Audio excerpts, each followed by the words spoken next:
Sa harap ng Zinnie Pavilion, habang ang hangin ay dahan-dahang umiihip, si Mokbi ay nagsalita ng may matinding damdamin. Ipinahayag niya na sa sandaling marinig niya ang taos-pusong paghingi ng tawad ni Sorayang, agad siyang nakagawa ng isang mahalagang pasya na kailanman ay hindi niya inakala. Ang mga luha ay muling damaloy sa pisngi ni Mokbi, ngunit sa pagkakataong ito ay hindi na ito luha ng puot at galit, sa halip, ito ay luha ng matinding kalungkutan at pagpapalaya. Kasabay nito ay nagsalita si Mokbi bago pa man siya tuluyang magkaroon ng pagnanais na patawarin ang binata kahit kaunti, kailangan muna niyang wakasan ang lahat ng ito sa paraang walang pagbabalik. Sa isang iglap, ang bilog na liwanag na iyon ay nabasag at kumalat sa buong katawan ni Mokbi, buong katapatan at katiyakan niyang sinabi na siya mismo ang magwawakas sa paghihiganting ito ng tuluyan at walang maiiwan. Ang kanyang buong pagkatao ay nababalot ng maningning na gintong liwanag, habang ang puwersa ay tumataas mula sa kanyang paa hanggang sa ulo. Si Sorayang ay nakaramdam ng panganib, agad niyang napagtanto na ang isipan na si Mokbi ay tuluyan ng nasira at nawala sa tamang katinoan dahil sa bigat ng kanyang dinanas at sa kanyang matinding pasya, kasabay nito ay mabilis siya sumugod patungo kay Mokbi. Sinuntok niya si Mokbi sa mukha at sumigaw ng buong lakas upang pigilan ito, na inuutusan itong tumigil at huwag itong ituloy. Kasabay nito ay tumalsik si Mokbi palayo dahil sa biglaang atake. Sa gitna ng alikabok at usok, nakaluhod si Mokbi at nanginginig habang siya ay nagsalita ng hirap, na inamin na huli na ang lahat at wala na silang magagawa. Idinagdag pa niya na tiyak na naramdaman ng lahat ng naghihintay sa labas ang pagsabog ng kanyang death chi at ang enerhiyang dulot ng kanyang sariling pagkasira. Muli siyang nagsalita habang ang mga luha ay walang tigil na tumutulo sa kanyang mukha. Ipinaliwanag niya na ang gulong ng pagkasira ay umiikot na at wala ng sinuman, kahit sino pa, ang makakapagpahinto rito ngayon, dahil alam niyang sa paraang ito ay matatapos na ang lahat ng sakit at pagdurusang dinanas niya. Mabilis na lumingon si Sorayang sa Pinolo Hall Master at sumigaw ng may pagmamadali, na sinasabing kailangan na nilang lumikas agad doon. Nagmamadaling silang tumalon mula sa hagdanan at mga balkonahe, habang si Sorayang ay sumisigaw ng buong lakas na kailangang lumikas agad ng lahat dahil ang mga nakatagong kagamitang may nakamamatay na lason ng lethal poison devices ay malapit ng sumabog. Sa ibaba, ang iba pang naroon ay nakatitig lamang sa kanila. Ang kanilang mga mata ay nanlalaki dahil sa pagkabigla at pangamba sa parating na panganib. Sa labas ng gusali, ang sitwasyon ay naging mas nakakatakot pa. Si Sorayang ay nakatayo sa harapan habang sumisigaw ng babala, na sinasabing ang lakas at init na ilalabas ng pagsabog ay sapat na upang tunawin maging ang laman at buto ng sinumang mahahagip nito. Paulit-ulit niyang ipinaalala na huwag silang hayaang madikit at mahadjap ng nakamamatay na liwanag na iyon, habang ang mga tao ay nagkakagulong tumatakbo palayo. Sa isang iglap, isang nakabibinging tunog ng pagsabog ang narinig, si Sorayang ay napalingon, ang kanyang mukha ay puno ng matinding gulat. Sa kanyang isipan ay agad niyang naalala ang pinuno ng Zinnie Pavilion na naiwan sa loob, at siya ay napabulong ng pagkadismaya dahil alam nito na huli na ang lahat. Bagaman alam niyang kaya niyang iligtas ang kanyang sarili at makalayo ng ligtas, ang kanyang puso ay nagdalamhati dahil sa kanyang pag-aalala sa iba na hindi niya kayang iligtas lahat ng sabay-sabay. Samantala, sa gitna ng nag-aapoy na gusali, nakatayo si Mokbi, na nababalot ng kanyang sariling maningning na chi. Siya ay nagsalita ng mahinahon, na pinupurihan ng lahat dahil sa kanilang mahusay na ginampanang tungkulin hanggang sa huling sandaling ito. Sa labas, ang kanyang mga tauhan ay nakatayo sa gitna ng kaguluhan, ang kanilang mga katawan ay nababalot ng liwanag habang sila ay nagsalita ng may katatagan. Sinabi nila na ang kanilang kamatayan ay hindi magiging walang kabuluhan at mayroon itong malaking kahulugan. Sa iba pang bahagi ng lugar, ang ibang mga tauhan ay nagpakita ng kanilang matinding katapangan, ang kanilang mga mukha ay nababalot ng pambalot habang ang kanilang mga mata ay nanlilisik sa puot. Sa tirahan ni ikapitong binibining Cheyomin, ang sitwasyon ay puno ng tensyon, ang mga bantay ay sumisigaw na umatras ang lahat habang ang isang kalaban na nababalot ng gintong chi, ang Tattered Demonic Elder at mga mandirigma ay agad na hamarang upang protektahan ang binibini. Sa tirahan naman ng ikalimang binibining Ju Soyoon, ang labanan ay mas mainit pa, ang mga tauhan ay sumisigaw ng utos na pigilan ang kalaban at protektahan ang binibini, habang ang mga miyembro ng unang pangkat ay sumugod upang harangin ang dumarating na panganib. Sa tirahan ng ika-6 na Ginoong Jongryong, sumigaw si Yui Chan ng buong lakas na lumayo ang lahat. Ang kamay ni Mokbi ay dahan-dahang bumuka at lamawit sa kanyang tagiliran. Habang ang kanyang paa ay bahagyang umusad pasulong, ang buong katawan niya ay nababalot ng maningning na gintong liwanag na nagmumula sa kanyang sariling inner chi. Ang kanyang mukha ay lumitaw na puno ng kagalakan na may halong luha habang siya ay tumitingin sa langit. Sa wakas, nasabi niya sa kanyang sarili na makakasama na muli siya ng kanyang pamilya. Sa isang iglap, ang buong chi na nakapaloob sa kanyang katawan ay sumabog ng napakalakas. Ang maningning na gintong liwanag ay tumulak-petak, habang ang mga piraso ng gusali at lupa ay lumipad sa paligid dahil sa lakas ng puwersa. Lumipat ang tagpo, at ang tanawin ay nagbago na naging payapa at lunti ang paligid na puno ng mga dahon ng puno ng liryo at kawayan. Sa gitna ng katahimikang ito, may isang nagsasalita na nagbanggit na ang mabuting pangalan at imahe ng Third Young Lord ay nasira at nabahiran dahil sa mga kakatapos lamang na pangyayari. Sa tabi ng isang payapang lawa na may isang maliit na gusali sa ibabaw nito, ang usapan ay nagpatuloy. Sinabi ng isa sa mga naroon na ang nangyari sa pamilya ni Mokbi ang naging sentro ng atensyon ng lahat, at marami ang nagsasabing ang Third Young Lord ang dapat managot sa lahat ng ito. Idinagdag pa niya na may mga ulat na mayroon pang natitirang miyembro ng pamilyang iyon, kaya kailangan nilang kumilos agad upang maiwasan ang anumang gulo at panganib na maaari pang mangyari sa hinaharap.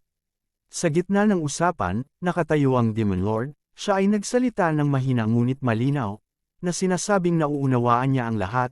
Sa kanyang isipan ay naalala niya na hinayaan lamang niyang malayang nakakilos ang kanyang mga disciples noon, at ngayon ay napagtanto niya ang kahihinatnan ng kanyang pagpapabeya. Muling nagsalita ang Demon Lord habang nakatingin sa malayo, at sinabi niya na hanggang sa kasalukuyan ay napatunayan na ng Third Young Lord ang kanyang tunay na halaga at kakayahan. Nagtataka si Yusong at nagtanong kung bakit ganoon ang kanyang sinabi. Bumaling ang Demon Lord at nagsalita ng may paghanga. Sinabi niya na napakahirap makatagpo ng isang taong kasing husay at kasing mahusay nito. Inamin pa niya na maraming beses niyang tinanong ang kanyang sarili kung kaya ba niyang gawin ang mga bagay na nagawa ng Third Young Lord, at sa bawat pagkakataon ay napapaisip siya kung siya ba ay may sapat na kakayahan tulad nito. Nagsalita ang Demon Lord ng may pagmamalaki habang si Yusong ay nakikinig ng tahimik. Sinabi niya na hindi siya naging sakam at labis na naghangad na sana ay malampasan siya ng kanyang mga disciples, dahil sa kanyang pananaw ay wala ni isa sa kanila ang kasing lakas at kasing husay niya. Ngunit agad na binago ng Demon Lord, sinabi niya ng may diin na ang Third Young Lord ay naiiba sa iba, at habang si Yusong ay tumitingin sa Demon Lord, tinawag niya ito sa pangalang Demon Lord. Sa ibabaw ng tubig kung saan lumalangoy ang mga makukulay na isda, nagpatuloy ang usapan. Inamin ng Demon Lord na bagaman mayroon pa ring mga kakulangan ang Third Young Lord, kung siya ay tutulong at gagabay dito, tiyak na kaya nitong lumampas sa kanyang sariling kakayahan. Habang sila ay nakatayo sa pampang kung saan ang tubig ay kumikinang sa liwanag ng araw, ibinahagi ng Demon Lord na nakakatuwa at nakakaaliw para sa kanya ang pagmasdan kung paano tinatapos ng Third Young Lord ang bawat gawaing ipinapagawa niya, pati na rin ang mabilis nitong paghusay sa lahat ng bagay. Idinagdag pa niya na ang mga ipinakitang kakayahan at pagbabago ng Third Young Lord ay tumagos sa kanyang puso at lubos niyang hinangaan. Ito ang dahilan kung bakit kahit alam niyang karapat-dapat ang Third Young Lord sa parusa at pagbabantay, hindi niya nagawang kumilos ng masama laban dito. Bumaling ang Demon Lord sa kay Yusong at sinabing napagtanto niya na kailangan na niyang baguhin ang kanyang paraan ng pagtrato sa Third Young Lord. Ipinaliwanag niya na kung patuloy niyang hahayaang kumilos ang Third Young Lord ng tulad ng dati, ito ay makakasama lamang at makakapinsala sa kanya sa pagkakataong ito. Tinawag niya si Yusong sa pamagat nitong General Strategist. Ang Demon Lord ay nagbigay ng kanyang utos ng walang pag-aalinlangan. Sinabi niya na ibibigay niya kay Yusong ang buong kapangyarihan at karapatang mamuno sa 10 hukbo ng makalangit na demonyo. Ipinag-utos din niya na ipaalam sa lahat na sinumang magtatangkang magsimula ng gulo at magpahamak dahil sa nakaraan ng Third Young Lord ay parurusahan ng kamatayan kasama ang kanilang buong pamilya. Ang mukha ng Demon Lord ay naging mabagsik at puno ng banta habang inuulit niya na ang sinumang manggugulo ay papatayin pati ang kanilang mga mahal sa buhay. Sa ibang panahon at lugar, ang tanawin ay nagbago sa isang madugong labanan. Sumisigaw ang kanyang kaibigan ng buong pait at galit, na isinisigaw na pinatay ni Chan Hanji ang kanyang asawa, ang kanyang mga magulang, at maging ang kanyang anak. Nakatingin lamang si Chan Hanji sa malayo, ang kanyang mukha ay puno ng pagkapagod at lungkot, na may mga bakas ng dugo sa kanyang pisngi. Sa gitna ng madyugo at magulong labanan, puno ng puot si Chan Hanji, habang hawak ang kanyang sandata, Sa kanyang matinding galit ay isinigaw niya na hindi lamang ang kanyang sarili ang dumanas ng pagdurusa, dahil ang kanyang kaharap ay pumatay din at lumipol sa pamilya at buhay ng hindi mabilang na bilang ng mga inosenteng tao. Sa ibabaw ng madugong sahig, makikita ang mga katawan ng mga taong walang buhay na nakahandusay, kasama na ang mga dating makapangyarihang tao na ngayon ay wala ng buhay. Sa ibang panahon at lugar, makikita ang mukha ni Sorayang, ang kanyang mga mata ay dahan-daang bumukas, na puno ng pagkalito. Siya ay nakahiga sa kanyang higaan, ang kanyang katawan ay puno ng mga bendahe at bakas ng sugat dulot ng pagsabog, habang siya ay humihinga ng malalim ay ibinulong niya na napakasama at nakakatakot ng kanyang naging panaginip. Sa labas, habang ang magandang liwanag ng pagsikat ng araw ay tumatagos sa langit, ang kanyang kasama ay nagsalita ng may pag-aalala. Ipinaalam nito sa kanya na 3 araw na siyang walang malay at tulog matapos ang malakas na pagsabog, at nagtanong kung maayos ba ang kanyang pakiramdam at ang kanyang mga sugat. Sumagot si Sorayang na siya ay ayos na, at agad niyang itinanong ang kalagayan ng Xenia Pavilion. Sumagot si Gugo na ang lahat, pati na ang punong namumuno rito ay ligtas at walang napahamak. Ang usapan ay nagpatuloy habang ipinaliwanag ni Gugo na ang ika-5 binibining Ju Soyoon, ang ika-6 na Ginoong Jongryong, at ang ika-7 binibining Cheomin ay nasa mabuting kalagayan din. Idinagdag niya na ito ay dahil sa mabilis na pagkilos at tulong ng mga demonic elders at ng pinuno ng Berserk Demon Squad, ngunit sa kabila ng magandang balita, sinabi rin ito na karamihan sa mga tauhan at bantay ay hindi nakaligtas at namatay sa pangyayari. Tila may nais pang sabihin si Gugo kaya siya ay nagsalita ng may pag-aalinlangan. Sinabi niya ng diretsahan na ang pangalan at imahe ni Sorayang ay hindi na mabuti at marumi na. Ipinaliwanag pa niya na sa buong paligid ay kumakalat ang mga masasamang usap-usapan tungkol sa kanya, habang si Sorayang ay nakikinig ng tahimik. Idinagdag pa ni Gugo na maging ang mga tao sa labas ng kanilang samahan ay alam na ang nakaraan ni Sorayang at ang dahilan kung bakit nangyari ang lahat ng mga kapahamakan. Sinabi rin ni Sorayang na mahigit 50 tao ang bahagi ng masamang balak na ito, at tiyak na marami pa sa kanila ang nakatakas at nabubuhay pa ngayon. Habang ang mainit na liwanag ng papalubog na araw ay sumisilip sa paligid, si Sorayang ay nagsalita ng may malalim na pag-iisip. Napagtanto niya na tila ang pagkamatay ni Mokbi ang naging simula at dahilan ng lahat ng mga pangyayaring ito. Lumingon si Gugo sa kanya at nagtanong ng diretsahan kung nais pa ba niyang maging pinuno ng samahan sa kabila ng lahat ng nangyari. Bumaling siya kay Sorayang at sinabing kung nais pa rin niyang maging pinuno, kailangan niyang patigasin ang kanyang kalooban at maging mas matatag pa. Ipinaliwanag pa niya na ang mga dalubhasa sa demonic martial arts ay hindi na siya titingin ng may kabutihan tulad ng dati. Si Sorayang ay sumagot ng may katiyakan na hindi siya masyadong nag-aalala tungkol doon. Sa kanyang pagsusuri, ang tunay na hangarin ni Mokbi noon ay hindi lamang sirain ang kanyang pangalan at ipahiya siya sa harap ng marami. Idinagdag pa niya na mayroong mas malalim at tunay na dahilan ng lahat ng ito na higit pa sa nakikita ng iba. Nagtanong si Gugo nang may pagtataka kung ano ang ibig niyang sabihin. Sa sandaling iyon, lumitaw ang tanawin ng isang bangka na tahimik na lumalayag sa gitna ng ilog na kumikinang sa liwanag ng araw.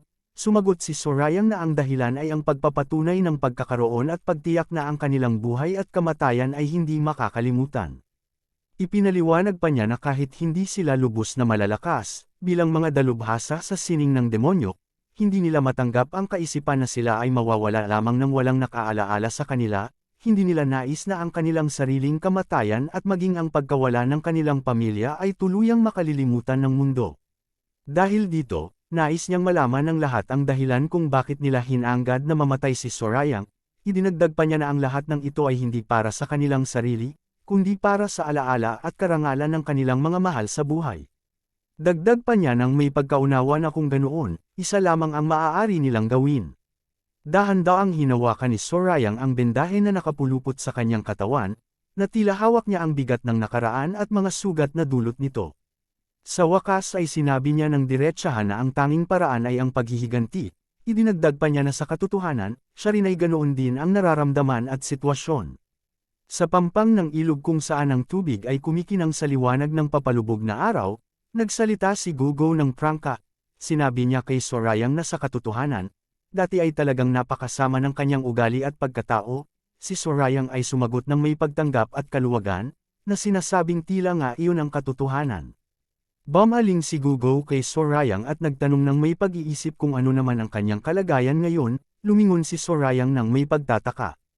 Ipinaliwanag ni Gugo na sa kabila ng lahat, itinuturing pa rin niya si Sorayang na isang mapanganib na tao, inamin pa niya na hanggang ngayon ay hindi siya lubusang nakakaramdam ng ginhawa at kapanatagan kapag ito ang kanyang kasama. Sinabi pa niya na bilang Pinolo Hall Master, itinuturing niya ang binata bilang isang taong napakahirap pakitunguhan at intindihin, gayunpaman, agad niyang idinagdag na mayroon siyang matibay na katiyakan at pananalig. Tumingin siya ng diretsyo sa mga mata ni Sorayang at sinabing tiyak siya na hindi na mauulit ni Sorayang ang mga pagkakamaling ginawa niya noon. Si Sorayang ay labis na namangha sa narinig, na halos hindi siya makapaniwala kaya siya ay napasinghap.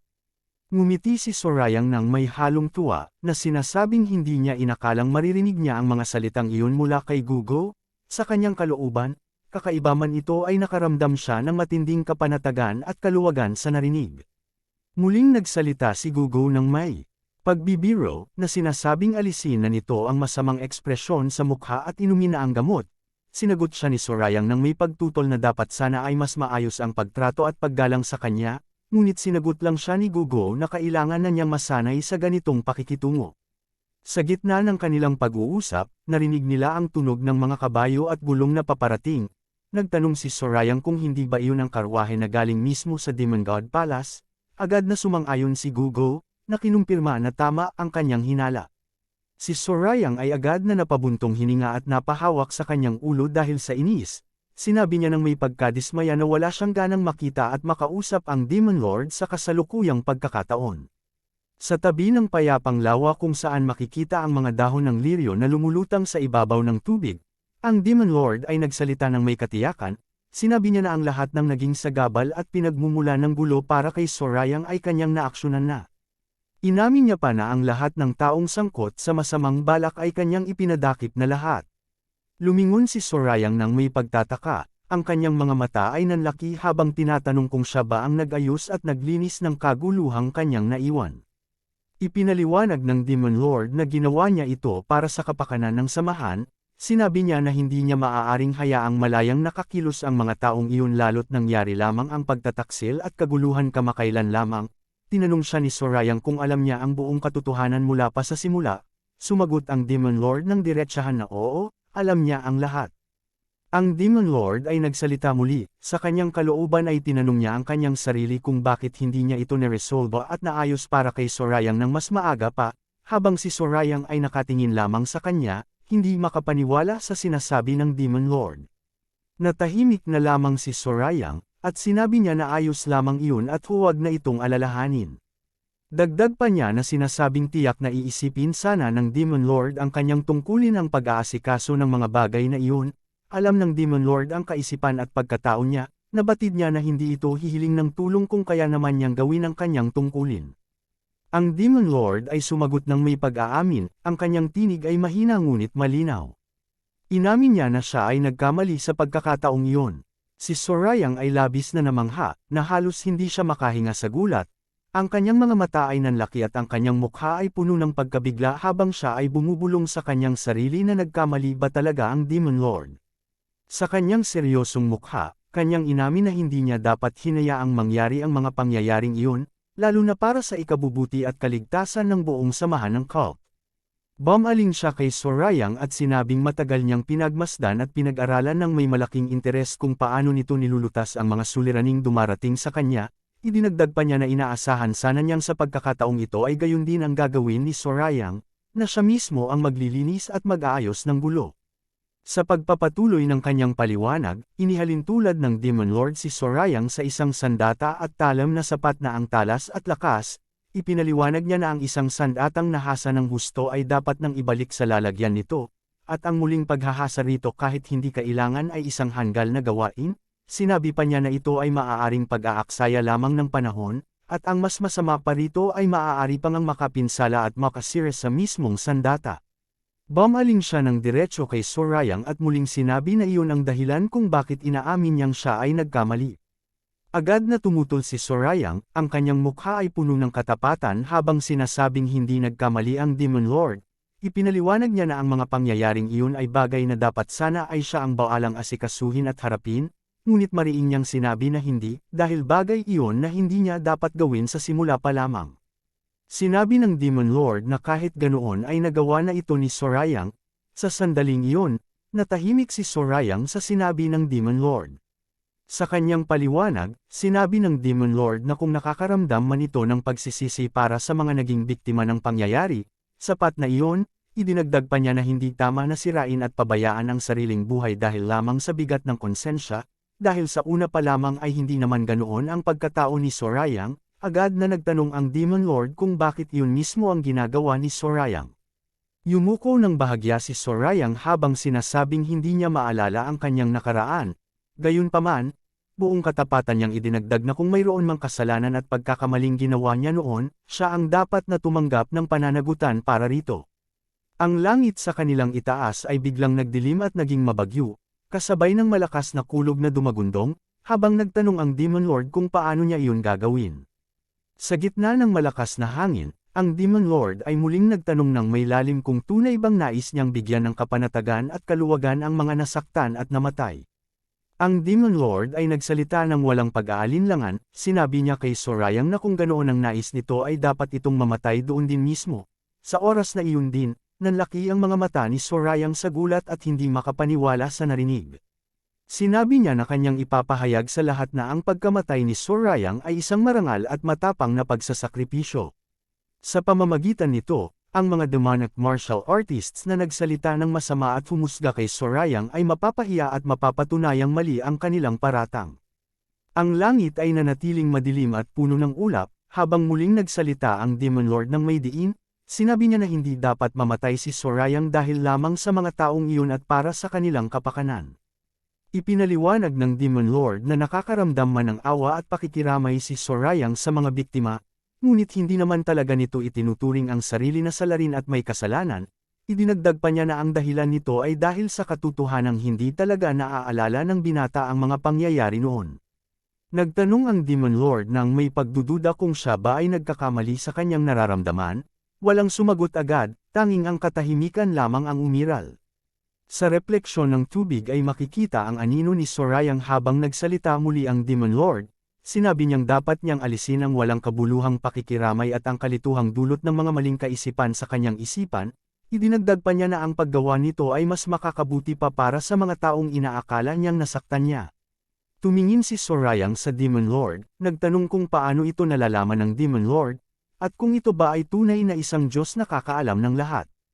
Ang hangin ay patuloy na umiihip at ang mga dahon ay lumilipad sa paligid habang ang Demon Lord ay sumagot ng mabagal. Inamin niya na ang mga karanasang ito ay kanyang naranasan ng hindi mabilang na beses noon pa man. Unang tagpo, sa gitna ng tahimik na lawa, nagsimulang bumuhos ang malalaking patak ng ulan, isa-isang tumama ang mga ito sa malalabong dahon ng lili, na lumikha ng malinaw na tunog na parang musika ng kalikasan. Ang ulan ay lalong lumakas, na bumubuhos ng walang tigil sa ibabaw ng tubig. Ang mga bulaklak at dahon sa paligid ay nababasa na lahat, habang ang ibabaw ng lawa ay puno ng maliliit na alon at bilog na nabubuo sa bawat pagbagsak ng tubig. Sa isang iglap, ang paligid ay nagdilim, ang hangin ay umihip ng napakalakas na parang isang bagyo, na may kasamang nakakatakot na tunog na parang daan-daang tinig na sabay-sabay na sumisigaw. Sa gitna ng malakas na buhos ng ulan, makikita ang isang malaking palasyo, sa ibaba nito ay may dalawang lalaking naglalaban ng matindi, ang lupa ay puno ng dugo at katawan ng mga taong bumagsak. Nakatingin ng masaya ang isang lalaki kahit may mga dugo lumalabas sa kanyang bibig. Habang hinawakan niya ang kamay ng kanyang kasama na nakabaon ng espada sa kanyang tiyan. Habang malakas na bumubuhos ang ulan, ang dalawa ay nakatayo na lamang habang nagkatinginan. Ang mukha ng Demon Lord puno ng lungkot, ang mga patak ng ulan ay dumadaloy sa kanyang mukha kasabay ng kanyang kalungkutan. Ang alaala ay biglang naglaho at bumalik sila sa kasalukuyan. Ang Demon Lord ay nakatingin sa malayo habang patuloy pa ring umuulan. Sa isang silid, ang alak ay ibinubuhos sa isang mangkok na may berdadong ginto at mga larawan ng dragon. Habang binubuhos ito, nagsalita ang Demon Lord at sinabing hindi alam ni Sorayang ang tunay na nais ng mga taong iyon. Idinagdag pa niya na kahit narinig man sana niya ang kanilang sinasabi, ang mga salitang iyon ay may kabuluhan lamang habang sila ay nabubuhay pa, ngayong sila ay wala na, ang lahat ng kanilang nais at sinabi ay nawala na rin. Ang Demon Lord at Sorayang ay nakaupo ng magkaharap sa isang payapang silid, ipinaliwanag ng Demon Lord na ang taong nakagawa ng kasalanan ay kailangang humingi ng tawad ayon sa pamantayan ng mga biktima, ngunit idinagdag niya na hindi tama kung ang nagkasala ay ipipilit na ipamuhay ang kanyang buhay ayon lamang sa kagustuhan at pamantayan ng iba. Ayon sa kanya, ang paggawa nito ay patunay na ang taong iyon ay walang sariling pagkatao at paninindigan. Tumingin si Sorayang ng diretso sa Demon Lord, kanyang sinabi na maraming tao ang magtuturo ng daliri at magsasabing mali at hindi tama ang kanyang gagawin at pasya, alam niya na ang pagkilos ayon sa sariling kalooban ay magdudulot ng kritisismo mula sa iba. Tumingin ang Demon Lord ng matalas habang hawak ang mangkok ng alak, kanyang sinabi na kung wala ang sariling pamantayan at paninindigan, lalo lamang dadami ang pagdurusa at paakit na kakaharapin ni Sorayang. Ipinaliwanag niya na ang pagsunod lamang sa sasabihin ng iba ay walang katapusang pagpapahirap sa sarili. Inamin ni Sorayang na ang dahilan kung bakit hindi siya pinarurusahan ng batas at pinatawan ng parusa dahil sa kanyang mga nakaraang kasalanan at masasamang gawa ay dahil siya ay disciple at tagasunod ng dakilang pinuno.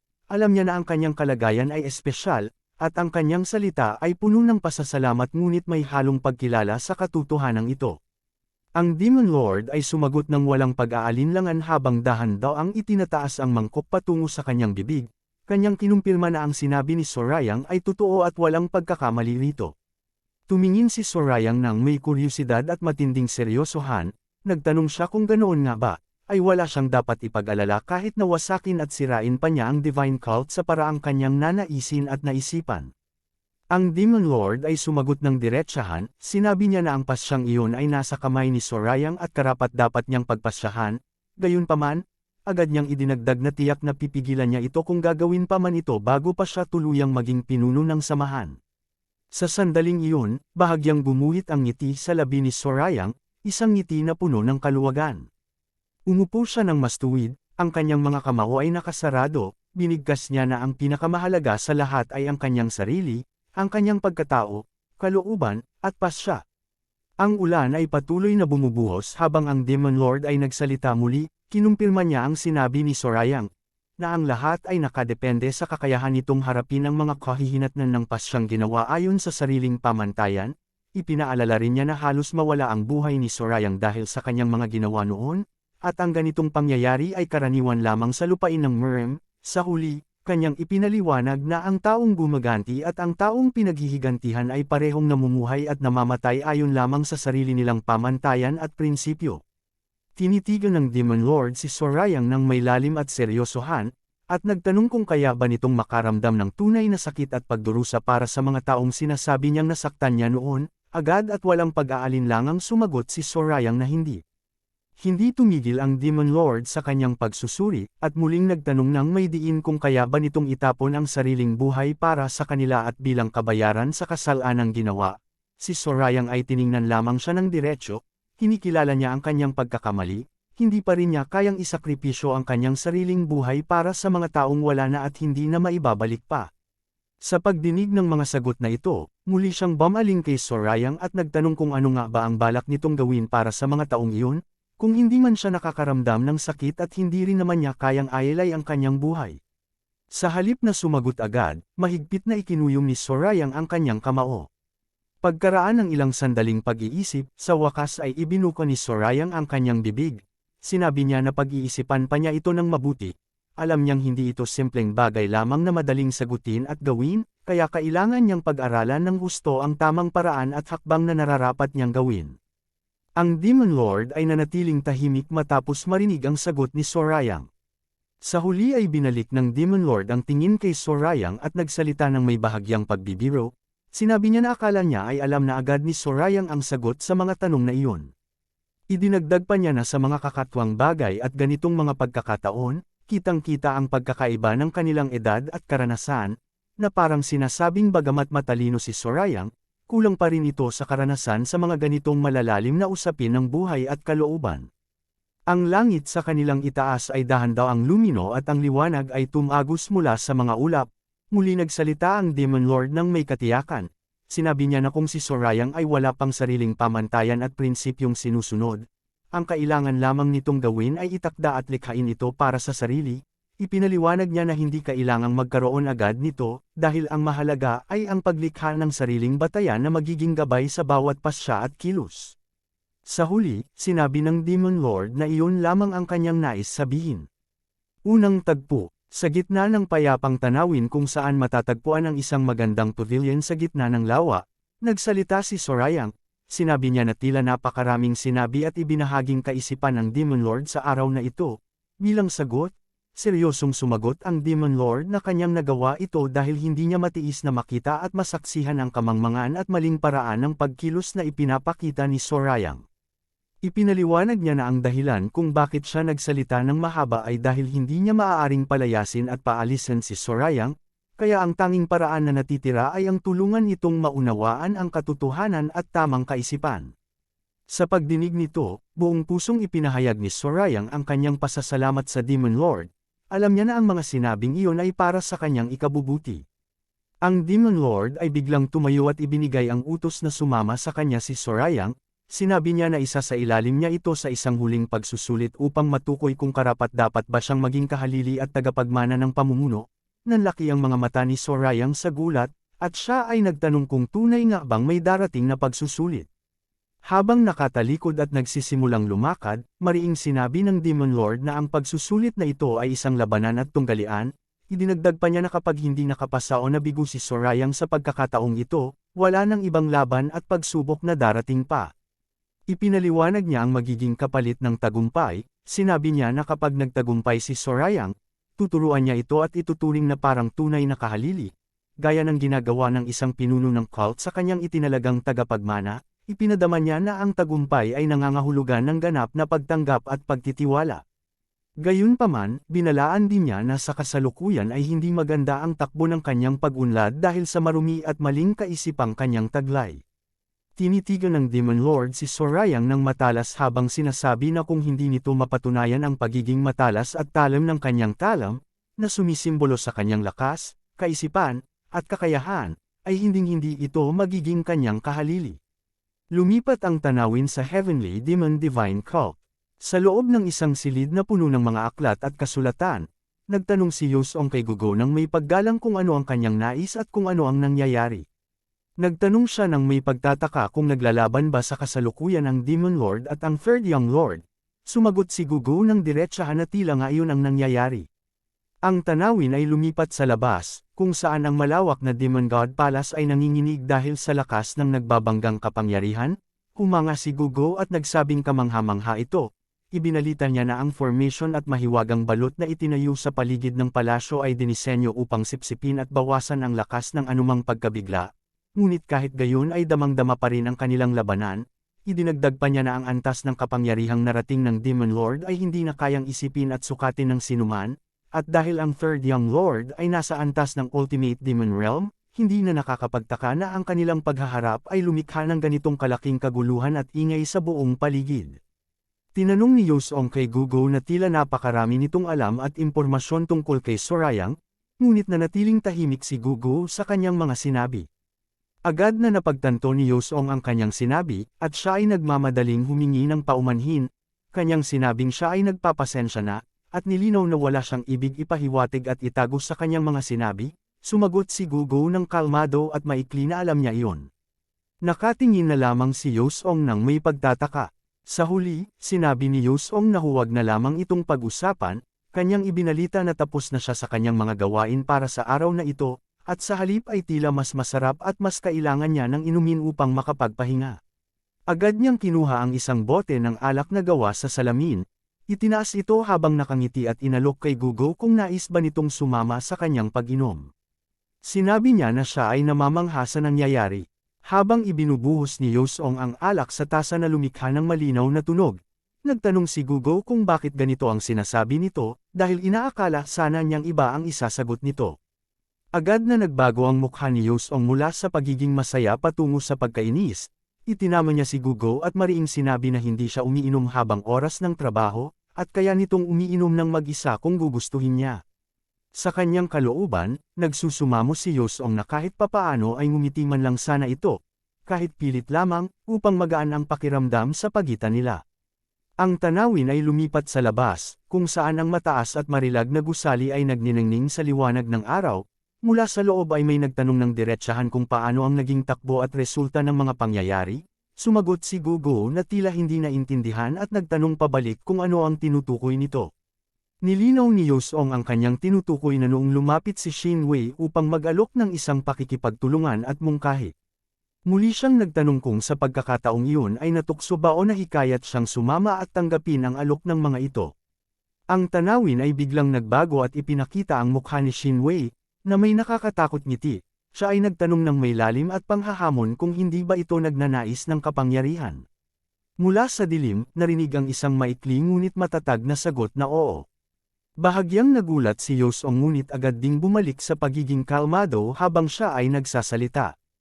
Kanyang sinabing nakakamangha na talagang aaminin ito ni Gugo ng hayagan. Sumagot si Gugo na sa kanyang palagay ay pinakamabuti at tamang gawain ang pagsagot ng totoo kapag napagpasyahan na niyang sumagot sa isang tanong.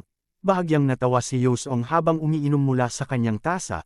Sa kanyang isipan, kanyang naisip na marahil ay ganito ang naging ugali nito dahil sa mahabang panahon na pagiging kasama at pagkatuto mula sa Third Young Lord. Dahil kitang-kita na malaki ang ipinagbago ng pagkatao nito. Kanyang sinabing tama ito, at inamin na hindi niya alam kung paano tutugon sa ganyang uri ng katapatan.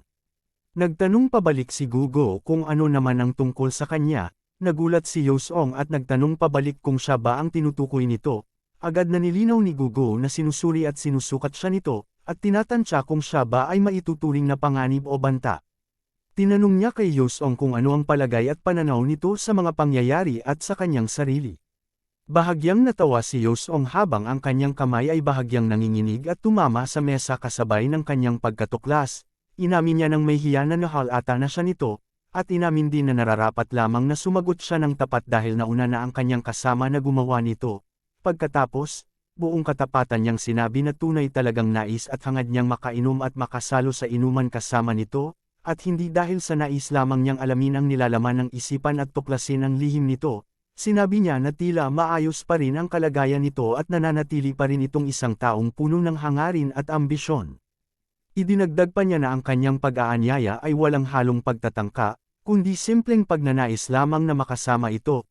Gayunpaman, idinagdag din niya na ang ganitong uri ng pagnanais ay wala ng ibang halaga kundi mga labi at bakas na lamang ng nakaraan. Nanatiling tahimik si Gugo at walang ibinigay na tugon. Agad na pinalitan ni Yosong ang paksa habang ibinubuhos ang alak sa tasa. Tinanong niya kung nasaan si Guan Pyong. Sumagot si Gugo na ito ay naruroon sa special chamber na matatagpuan sa ilalim ng Pinolo Hall. Ang tanawin ay lumipat sa loob ng malalim na yungib na gawa sa bato. Nagsalita si Yosong na narinig na niya ang tungkol sa lugar na ito at sa lawak at laki nito. Ipinaliwanag niya na sa loob nito ay may sariling silid para sa pagsasanay, kainan, at mga tulugan. Kaya ito ang pinakamainam na lugar para sa pagsasanay na malayo sa ibang tao. Idinagdag pa niya na ito rin ang lugar na ginamit ng mga dating pinuno ng bulwagan para sa kanilang sariling pagpapalakas. Sinabi ni Yosong sa isang paraan ay matatawag nga itong pagsasanay, ngunit ang ginagawa nito ngayon ay ang pag-aalis at pagkalimot sa sariling mga pamamaraan ng pakikipaglaban at martial arts techniques. Ginagawa niya ito upang alisin ang mga teknik na tila kumakain at sumisira sa kanyang sarili. At upang makapagsimula muli siya mula sa simula na parang bagong silang na mandirigma. Muli silang bumalik sa kanilang kinaroroonan habang nagsalita si Yosong ng may katiyakan. Sinabi niya na sa anumang paraan ay wala nang sinumang natitira na makakahadlang at makapipigil sa pag-usad ng Third Young Lord. Sumang-ayon dito si Gugo. Ngunit idinagdag pa ni Yosong na bagamat ang mga kaisipan at opinyon ng mga demonic martial artists ay maaaring nakakainis at nakakaabala, tiyak na kaya itong harapin at ayusin ni Sorayang. Nagsalita si Yosong tungkol sa hinaharap, binanggit niya ang tungkol sa kahaliling si Sorayang, at sinabing bagamat hindi niya alam kung kailan ganap na mamanahin ang kapangyarihan at tungkulin, tiyak na hindi na ito magtatagal. Sa kanyang kalooban, inamin niya na alam niyang darating ang araw na ito kung saan ang kapangyarihan ay lilipat sa iba, ngunit hindi niya inakalang darating ito ng ganito kabilis. Tinitigan ni Gugo ng diretso si Yosong, sinabi niya na siya ay sumasang-ayon sa lahat ng nabanggit. Pagkatapos nito, pareho nilang itinaas ang kanilang mga tasa at pinagbangga ang mga ito na lumikha ng malinaw at masayang tunog. nagsalita si Yosong na siya ay umaasa at nasa sabik na makatrabaho pa rin ito kahit sa panahong darating pa, anuman ang maging kalagayan, agad namang sumagot si Gogo na ganoon din ang kanyang nararamdaman. Kasabay nito ay sabay-sabay silang lumingon sa Demonic God Place sa kanilang bintana. Ibinulalas ni Yosong na nako, sa ganitong bilis ng pangyayari ay tila ang back gardens at ang likurang hardin ay wawasakin na ng tuluyan dahil sa lakas ng pagbabanggaan. Agad siyang itinama ni Gogo habang nakatingin din sa direksyon ng ingay, kanyang nilinaw na hindi sa hardin nagaganap ang labanan. Idinagdag pa niya na tila ba seryoso at totoo ang kanilang paglalaban, ngunit bagamat ganito ang lakas nito, wala pa ring hangarin na magpatayan, kaya maituturing pa rin itong isang tunggalian at labanan lamang. Sinabi ni Gogo nang diretsahan na ang labanan ay nagaganap sa Demonic Judgment Pavilion. Ang tanawin ay lumipat sa nasabing gusali na nakatayo sa ibabaw ng matarik na bato na napapaligiran ng ulap at hangin.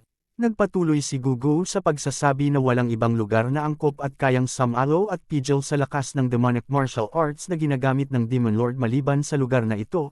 Ipinaliwanag niya na ang istruktura at kapangyarihan ng pabilog na gusaling ito ay sadyang dinisenyo upang tiisin ang pinakamatinding pagsabog at paggamit ng chi, kaya naroon lamang ito ligtas na makakalaban ng walang pinsala sa ibang bahagi ng samahan. Sa loob ng nasabing pabilog na gusali, ang paligid ay biglang yumanig ng napakalakas. Ang mga bato ay nagkapira-piraso at lumipad sa iba't ibang direksyon habang sumugod si Sorayang patungo sa Demon Lord. Sumalsik pa atras si Sorayang dahil sa lakas ng kanilang banggan at kasabay nito ay napadaing siya sa sakit, habang pilit na pinigilan ang kanyang mga paa sa lupa. Sa kabilang banda, ang Demon Lord ay nakatayo ng tuwid habang ang kanyang mahabang buhok ay sumasayaw sa ihip ng hangin na dulot ng kanyang sariling kapangyarihan. Ang paligid niya ay napupuno ng kulay asul at itim na chi na parang ulap ng bagyo. Nagsalita siya ng maikli at may katiyakan na mabuti ang ginawa ni Sorayang. Dahan-daang siyang ngumiti at sinabi niya na maglaro silang dalawa.